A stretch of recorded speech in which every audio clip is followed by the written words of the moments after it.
정부에서 정한 이른바 보도 지침이 각 언론사에 전달되던 시절이 있었습니다. 수십 년 전의 일입니다. 그런데 2014년 세월호 사고 당시에 꼭 그만큼은 아니라 한다 하더라도 적어도 비슷한 일이 있었다면 잘 믿기지 않으실 것 같습니다. 세월호 참사로 모두가 아파하고 있을 때 청와대 홍보수석이 공영방송인 KBS 보도국장에게 비판 보도를 자제해달라, 심지어 기사를 빼달라고 전화를 걸었습니다. 그리고 실제 기사도 빠졌던 것으로 나타났습니다. 김혜미 기자가 먼저 전해드리겠습니다. 세월호 참사 발생 6일째인 2014년 4월 21일 사고 해역에서 가장 가까이 있었던 해경 관할 진도관제센터의 부실 대응이 도마 위에 올랐습니다. 관제센터가 세월호의 변침 등 위험 징후를 읽어내지 못했고 교신에서도 적극적인 탈출 조치를 하지 않은 게 문제로 지적됐습니다. KBS도 이날 이 같은 내용을 포함해 7건의 세월호 관련 리포트를 보도했습니다. 뉴스가 나간 뒤 당시 청와대 홍보수석 자리에 있던 이정현 새누리당 의원은 김시곤 KBS 전 보도국장에게 전화를 걸어 강하게 항의합니다.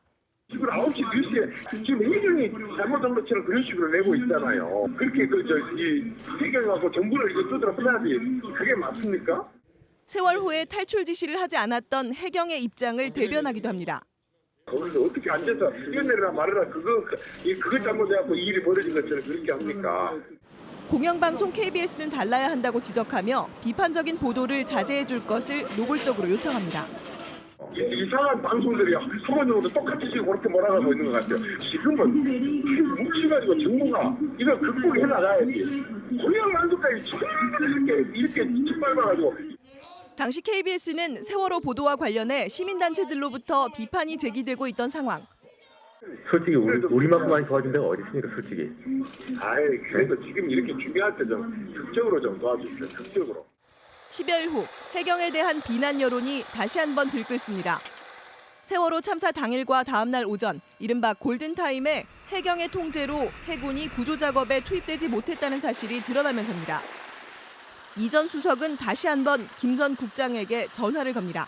네, 국방부의 해명이 좀 반응이 좀 많이 안 됐나 봐. 순서대로 넣으려고 말하자면 기다린 건데. 추가 보도 여부를 확인하고 편집까지 요구합니다. 오늘 저녁 뉴스하고 내일 아침까지 나가요.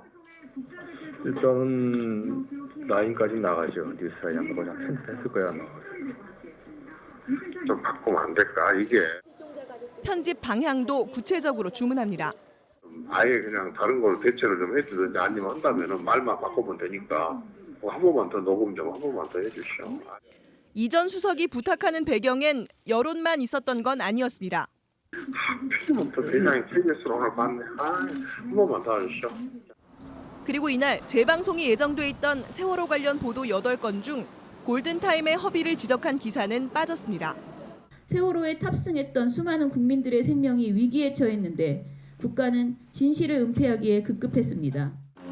지난달 길환영 전 KBS 사장과 이정현 전 청와대 홍보수석을 보도에 개입해 방송법을 위반한 혐의로 검찰에 고발한 언론노조는 이 녹음 파일을 추가 자료로 검찰에 제출하겠다고 밝혔습니다. JTBC 김혜미입니다.